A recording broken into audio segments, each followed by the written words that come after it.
Hello Cancer, Sun, Moon, Rising, and Venus signs. Kamusta kayo? Sana po yung nasa mabuti kayong kalagayan. Welcome back po sa Star Tarot. Kung bago kayo dito, welcome din kayo. Thank you for your support. I truly appreciate it. God bless you all. Cancer, tignan natin kung anong mga mensahe ninyo for today. We have the Page of Cups. Ayan, so this is exciting period sa buhay ninyo kasi parang party time sa inyo ngayon. Panahon ngayon para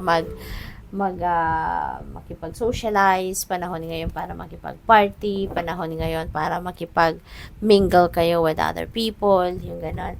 May mga imbitasyon, para socialization time talaga ngayon. May mga imbitasyon na dadating sa inyo rito sa ngayon.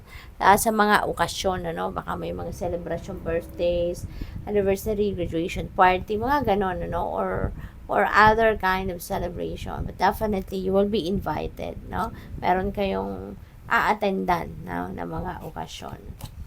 We have 9 of Wands. Ayan. So, this is the energy of a wounded warrior.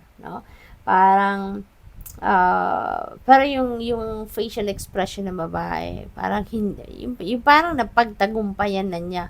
'Di ba? Yung mga hirap, may mga tahi-tahi na siya diyan. So, parang kung ano man ang hirap na pinagdaanan niya rito, parang na-solve na niya to, nalagpasan na niya to, yung ganun, napipick up ko dito, Cancer, yung resiliency, ninyo, ay talagang on display dito. Kahit marami na kayong pinagdaanan, kumbaga nabugbog sarado na kayo sa mga challenges, sa mga obstacles, pero you were able to manage to overcome that. Yun ang nakikita ko rito. Kaya maaaring ganun ang inyong sitwasyon. Kaya, kung meron man kayong mga sitwasyon ngayon na mahirap-hirap, huwag kayong susuko, never give up, kasi kayang-kaya ninyo yan. Always remember na walang problema na walang solusyon.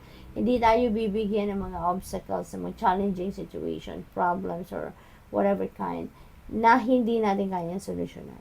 Magiging katulad kayo rito, ng babaeng ito, na marami na siyang pinagdaanan, pero ito, nakatayo pa rin siya. Yung parang hindi rin naman siya napagod. 'Di ba? Ayan parang maganda pa rin yung parang victorious ang datingan ng mukha niya, 'di ba? Ng expression niya na, marami akong pinagdaanan. Marami na, tingnan, daming tahi-tahi sa dibdib niya kasi yun yung mga problema na pinagdaanan niya. Yun ang hirap na mga pinagdaanan niya. Pero may tahi-tahi na, ibig sabihin na pagtagumpayan na niya, kahit marami siyang hirap na pinagdaanan, she's able to surpass that, at ganun din kayo, Cancer, okay? Kaya wag kayong sumuko, never give up, alright, sa kahit anumang problema. We have Queen of Wands. Ayan, eto siya, si Queen of Wands, this is really a beautiful energy kasi kung meron kayong iniisip na gawin or meron kayong iniisip na gusto ninyong makamit, gagawin ninyo ang lahat, hindi ninyo to susukuan, so which is really good. Talagang you're going to embody the energy of 9 of Wands, na magpipersevere kayo, magsisikap kayo, magtsatsaga kayo, pagtitiisan ninyo kung ano man ang mga bagay na kailangan pagtiisan dito. Marating mo lang kung ano yung inyong pinaka-goal dito. So, good luck sa'yo, what else? We have Ace of Swords. Ace is a new beginning energy. Okay? This is a new beginning energy. Meron kayong mga sisimulang bagong ganap dito sa buhay ninyo. Meron kayong pagtatagumpayan mga problema. Meron kayong malalagpasan, na mga obstacles dito. Kaya, this is really a victory for you. At marami kayong dito, mga new ideas,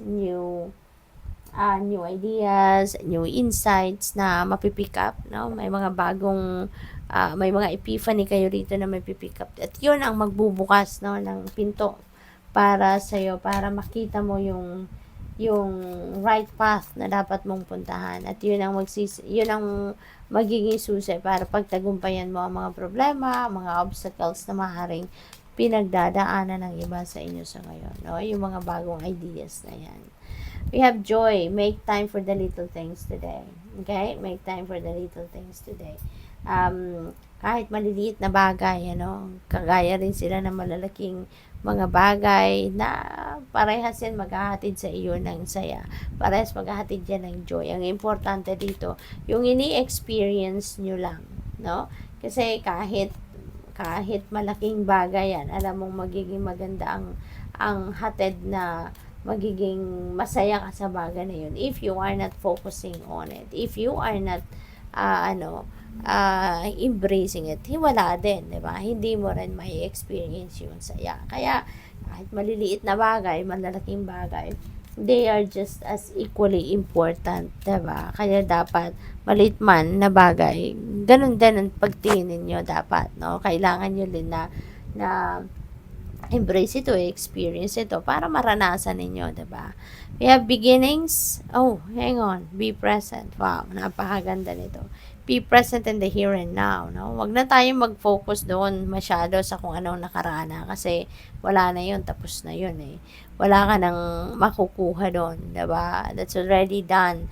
Wala ka nang mababago doon. No, kaya focus na lang kayo sa kung ano ang meron ngayon, at wag din kayo masyadong magfo-focus sa future, because you don't even know kung ano ang dadating, 'di ba? Kung ano mangyayari sa future. Kaya yung present time, ito yung most powerful time, 'di ba? Kaya dito tayo mag-focus. Dito tayo tumingin.